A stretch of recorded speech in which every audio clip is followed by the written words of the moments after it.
Good morning, guys. Welcome back to my new blog.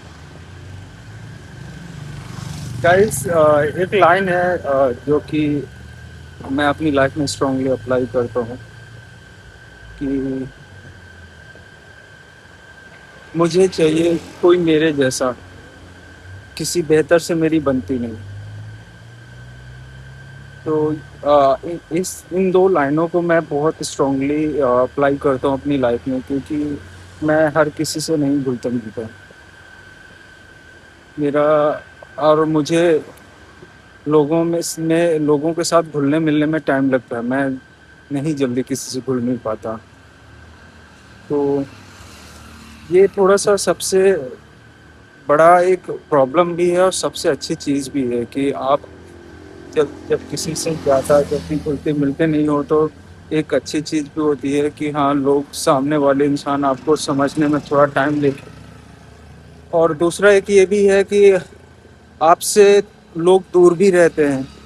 तो ये भी है कि आप थोड़ा सा यानी जैसे होता है बाकी लोग, बहुत सारे लोग जो होते हैं ना, तो उनके दोस्त यार जल्दी बनते हैं, तो उनके सराउंडिंग में एक ग्रुप बनता है। वो चीज़ वो मेरे साथ नहीं होता। मुझे टाइम लग जाता है काफ़ी, और मुझे केवल मेरे जैसे ही चाहिए होते हैं। यानी कि ऐसा नहीं है मैं कि अपोजिट, खैर वो तो किसी के साथ नहीं होता कि यानी कि मैं अगर सीधा हूँ तो कोई दूसरा है, चालूबाज है, ऐसा तो वैसे भी हर किसी के साथ एग्जैक्टली यही सेम होता है कि यानी किसी को किसी सेम जिनका नेचर है वही पसंद आते हैं। पर बहुत से लोग होते हैं जो तुरंत घुल मिल जाते हैं, अच्छे खासे दोस्त यार बना लेते हैं।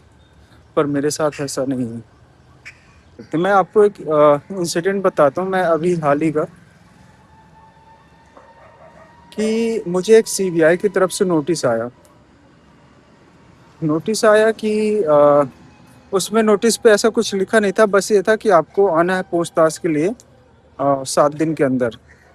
और अगर 7 दिन के अंदर आप नहीं आते हैं, तो आपको फिर ज़बरदस्ती हमें आपके नाम एफआईआर अब इशू करना पड़ेगा। तो जब ऐसी चीज़ें हुई, तो मैं मेरा एक दोस्त है यहीं पे रहता है वो, तो उसने दिल्ली यूनिवर्सिटी से वकालत की पढ़ाई करी है। तो जब मैंने उसको भेजा तो उसने भी देखा, तो कहा यार जाना तो पड़ेगा, पर उससे पहले हम ऐसा जो वहाँ के एसआई हैं जिन्होंने अपना नंबर दे रखा था, तो उनको हम उनसे हम बात करते हैं कि क्या प्रॉब्लम है। तो मैंने कहा ये भी सही है। तो मेरे दोस्त ने उनसे बात करी, फिर मैंने भी मैसेज करा कि सर क्या बात हो गई, और जो भी आपको फर्दर आपको इन्वेस्टिगेशन में जिस तरह की भी सपोर्ट चाहिए, मैं आपको सपोर्ट करूँगा। आप मुझे जब भी बुलाएंगे मैं आ जाऊँगा। तो उन्होंने बोला कि अभी मैं बाहर हूँ और 10 दिन बाद मैं आऊँगा दिल्ली, तो फिर आप आ जाना। मैंने कहा ठीक।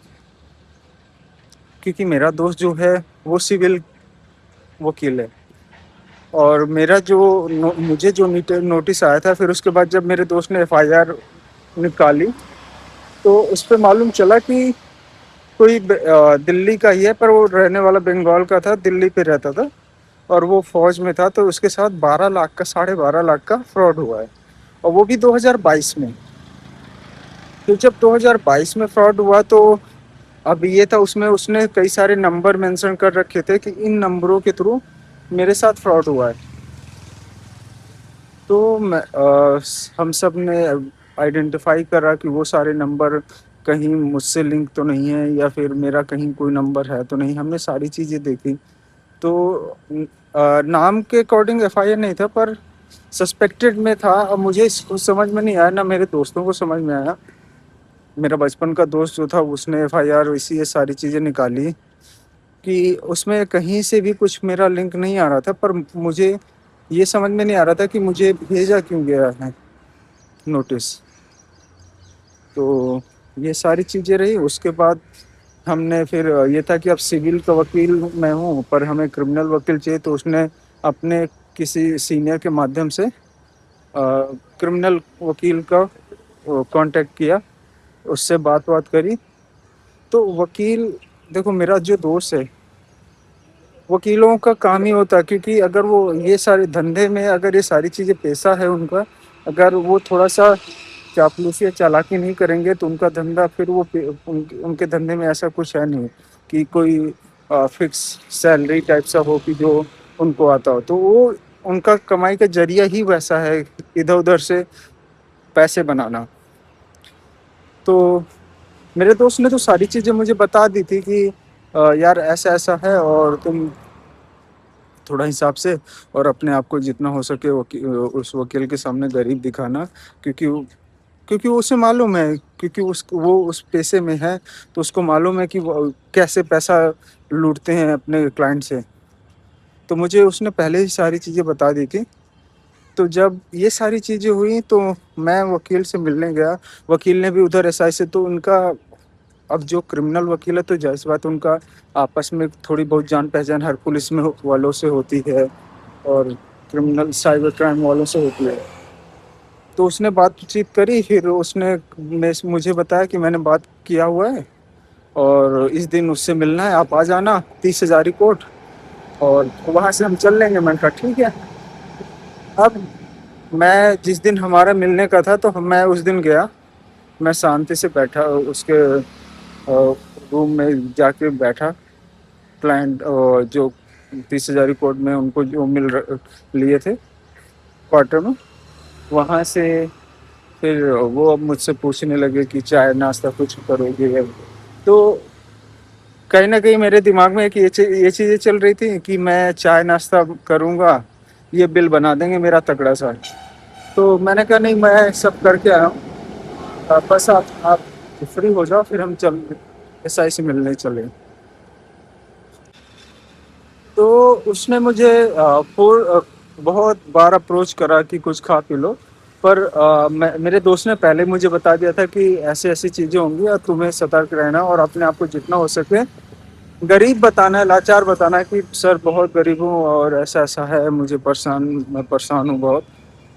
तो मैंने बार-बार डिनाई करा, उसके बाद ये हुआ कि चलो अब एसआई से मिलने चलते हैं। तो हम गए एसआई के पास, वहाँ पे बात, अब ज़ाहिर-सी बात है कि आपने भले ही कितना कुछ भी ना किया हो, पर आप जब पुलिस के पास जाते हो, ऐसे मालूम जब जहाँ पे आप सस्पेक्ट हो, तो वहाँ पे आप हाथ-पैर काँपने लाज़मी हैं।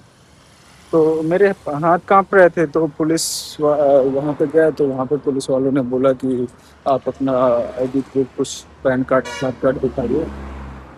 और फिर मैंने उनसे पूछा कि सर एक्चुअल में है क्या परेशानी? क्योंकि आप जैसे कि एफआईआर में मैंने देखा कि 2022 में उसके साथ फ्रॉड हुआ है। मैंने 2022 का अपना पूरा स्टेटमेंट दिखा लिया कि स्पेसिफिक डेट में 1 साल का पूरा जो डेट उसने मेंशन कर रखा था, 12 मार्च आई थिंक उसने मेंशन किया। तो मैंने वहाँ से पूरा 1 साल का पूरा अपना स्टेटमेंट देख लिया, पर मुझे कहीं भी कोई सस्पेक्टेड अमाउंट नहीं दिखा और मुझे समझ में नहीं आ रहा कि मेरा नाम कैसे आया। तो फिर मुझे उन्होंने बताया कि देखो, ज़रूरी नहीं कि आपके अकाउंट पे हज़ारों लाखों रुपए आए तभी आप सस्पेक्टेड में आओगे। अगर फ्रॉड अमाउंट का आपके आपके अकाउंट पे ₹1 भी आता है, तो आपका ट्रेल लिस्ट में नाम आ जाएगा। तो मैंने उनसे बोला कि सर अगर ऐसी बात है, तो सर इसमें गलती हमारी कहाँ है? क्योंकि अगर कोई भी ₹1 भेज रहा है तो कौन इतना ध्यान देता है कि किसने भेजा है, कि कौन इंक्वायरी करता है। क्या वो बात सही है, पर हमें जो ट्रेल मिला है उसके अकॉर्डिंग हमें तो अपनी इन्वेस्टिगेशन करनी पड़ेगी। फिर उन्होंने पूछा कि आ, तुम इकलौते हो अपने गांव में, शशि नाम से, या कोई और भी है? तो अचानक से मेरे दिमाग में है कि नहीं, एक और है शशिकांत तिवारी। पर जो नोटिस गई थी उसमें ऐसा कुछ स्पेसिफिक मेंशन नहीं था कि शशि कुमार पांडे है या शशिकांत तिवारी है, क्योंकि 2 लोग हैं हम, कुमार पांडे मैं और शशिकांत तिवारी एक और। तो नोटिस पे जो था वो था शशि रेजिडेंशियल ऑफ मेरे गांव का नाम। तो चूंकि अब आया था दिल्ली से, तो वो सीधे इंस्टिगेट हुआ कि हाँ मेरे नाम के लिए आया। तो ऐसी चीज़ें थी। फिर सारी चीज़ें क्लियर हुई, उन्होंने मेरे से कुछ लिखवाया कि आपका बैंक अकाउंट कितना कौन कौन से बैंक में है, और पेटीएम आप कब से यूज़ करो, पेटीएम नंबर। क्योंकि पेटीएम मैंने इंस्टॉल किया हुआ था जस्ट बिकॉज कि बहुत से लोग होते थे, जैसे मुझे कोई पेमेंट कर रहा तो कोई पेटीएम के थ्रू कर रहा, तो वहाँ पे जो पेमेंट आता था तो मैं चेक कर सकूँ कि वो सारे, क्योंकि वो सारा पेमेंट एक्चुअल में मेरे रिसीव हो रहा है या नहीं। बाकी मैंने उससे कभी कोई पेमेंट करी नहीं, मैं हमेशा फ़ोन पे यूज़ करता था। तो ये सारी चीज़ें थी। उसके बाद मेरा जो वकील था, वो तब तक मैं, मेरा दोस्त भी रास्ते में था, वो आ ही रहा था। तो जो मेरा वकील था, वो दूसरे पुलिस वाले के साथ बाहर जाके कुछ बात कर रहा था। फिर जो एसआई था वो आया और आके मुझे कोने में लेके गया और बोला कि देखो, हमें कोई पैसे वैसे नहीं चाहिए और ना हमने कोई डिमांड करी है, ठीक है। वकील का, जो तुम्हारा वकील आया है तो वकील का जो बन रहा है, जो भी 1000 2000 जो भी देना वो अपना दे देना, पर हमें हमें कोई कुछ भी पैसे नहीं चाहिए। और ये चीज़, लिटरली ये चीज़ सुन के मुझे बहुत खुशी हुई, क्योंकि आप जब बेगुनाह हो, आपने कुछ करा नहीं, उसके बाद भी अगर आर्थिक रूप से आपको दंड मिल रहा है, तो वो बहुत तकलीफ वाली चीज़ होती है और बहुत तकलीफ होती है। तो जब एसआई ने मुझे ऐसा बोला, तो मुझे बहुत खुशी हुई कि एटलीस्ट हैं, अभी सिस्टम में कुछ ऐसे लोग हैं जो कि करप्ट नहीं हैं। नहीं चाहते तो मेरे से ऐंठ सकते थे, पैसा मेरे से ले सकते थे, मैं कुछ नहीं कर सकता था, मैं देने के अलावा मेरे पास कोई ऑप्शन भी नहीं था। पर उन्होंने मेरे से क्लियरली बोला कि हमें 1 रुपया नहीं चाहिए, ना हमने कोई डिमांड करी है, वकील का जो खर्चा वो अपना तुम देख लो और वो अपना दे दो। मैंने कहा ठीक है सर। फिर मैं बहुत खुश हुआ। फिर इतने में मेरा दोस्त आ गया, उसने भी सारी बातें क्लियर करी कि सर आप इसको लेके भविष्य में कभी कोई परेशानी तो नहीं होगी, कभी कभी कुछ होगा तो नहीं। कहा नहीं, कुछ नहीं होगा, आप निष्फिक्र होके जाइए। अब मेरा दोस्त और वो वकील, हम तीनों बाहर है। उतने में वो वकील शुरू हो गया कि मैंने सारी चीज़ संभाल ली है और अब ऐसा कुछ नहीं होगा, हाँ पर देना पड़ा है। तो मेरे दोस्त ने बोला कितना देना दिया है? क्या 10,000 देना पड़ा है, 10,000 में बात संभली है, ऐसा वैसा ये सारी चीज़ें। तो मेरे दोस्त को तो मालूम था कि ये सब फ्रॉड, फर्जी में क्योंकि मैंने अपने दोस्त को बता दिया था कि भाई एसआई ने मेरे को ऐसा सब बोला है। तो मेरे दोस्त ने बोला ठीक है, मैं अपने सीनियर से बात कर लेता हूँ और फिर आपको 1 2 दिन में पैसे मिल जाएंगे। क्या ठीक।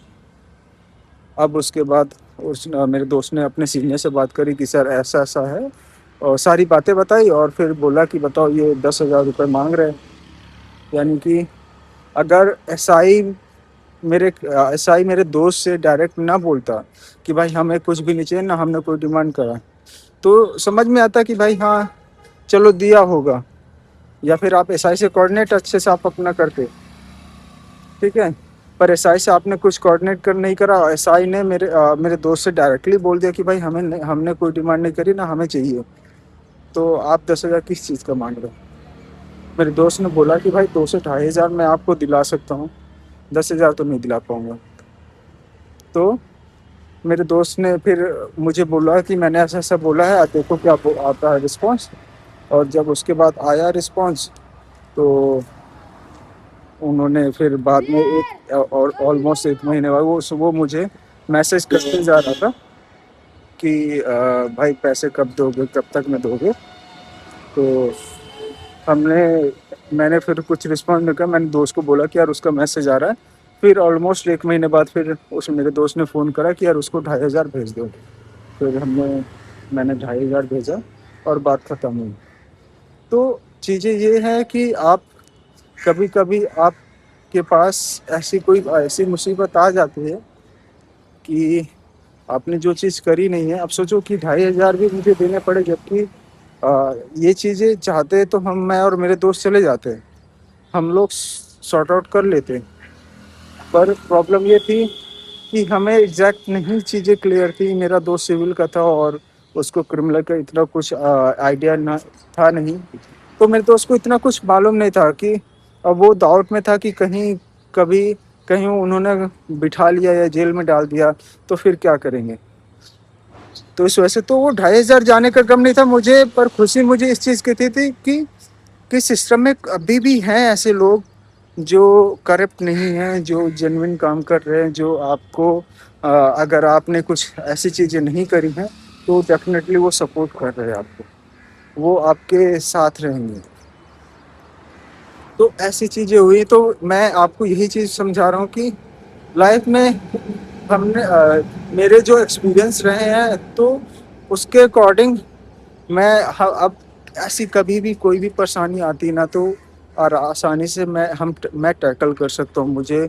और क्योंकि हमने हमारा हमारा जो दिन शुरुआत होता है या फिर हम हमारी जो लाइफ है ना वो चैलेंजिंग ही रही है हमेशा से। बचपन से लेके आज तक हमारे हमने बहुत सारे चैलेंजेस फेस करे हैं। तो अब तो आदत है। अब आप यानी कि ऐसा नहीं होता कि हम कभी कोई प्रॉब्लम आई हो तो हम डर जाएँ। इवन जैसे कॉर्पोरेट में होता है जो मेंटली डिस्टर्बेंस होता है, बहुत टॉक्सिक माहौल होता है ना, तो वो भी एक तरह का बहुत मेंटल प्रेशर क्रिएट करता है। तो उसको भी मैं फेस करता हूँ और बहुत बहुत कामली फेस करता हूँ। और चीज़ें धीरे-धीरे क्योंकि मुझे मालूम है कि ये एक शॉर्ट टर्म चीज़ें होती हैं, एक टाइम के बाद फिर नॉर्मल हो जाना है। तो वो नॉर्मल जब तक नहीं होता बस उस टाइम तक वेट करना होता है। और उस बीच में अगर मैंने कुछ ऐसा डिसीज़न ले लिया जो कि मेरी लाइफ़, मेरी करियर को गलत डायरेक्शन में ले जा सकता है, तो मैं कभी भी उस कंडीशन में मैं कभी भी कोई डिसीज़न नहीं लेता।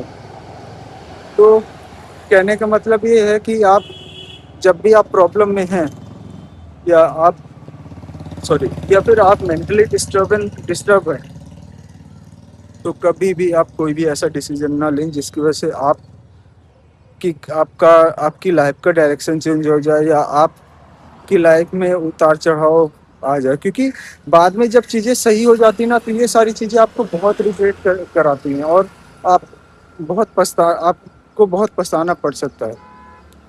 तो गाइज़ बस आज के लिए इतना ही। और आई होप आपको मेरा ये ब्लॉग पसंद आए। अगर पसंद आए तो लाइक, शेयर, कमेंट, सब्सक्राइब ज़रूर करें। और गाइज़ एक सब्सक्राइब और कमेंट, लाइक, शेयर ही तो माँग रहा हूँ। कौन-सा आपसे मैं बोल रहा हूँ कि नहीं मेरे अकाउंट पे पैसे डाल दो, मैं क्यूआर शेयर कर रहा हूँ। तो प्लीज़ ये आप सपोर्ट करो। और तब तक के लिए बाय-बाय। मस्त रहें, स्वस्थ रहें।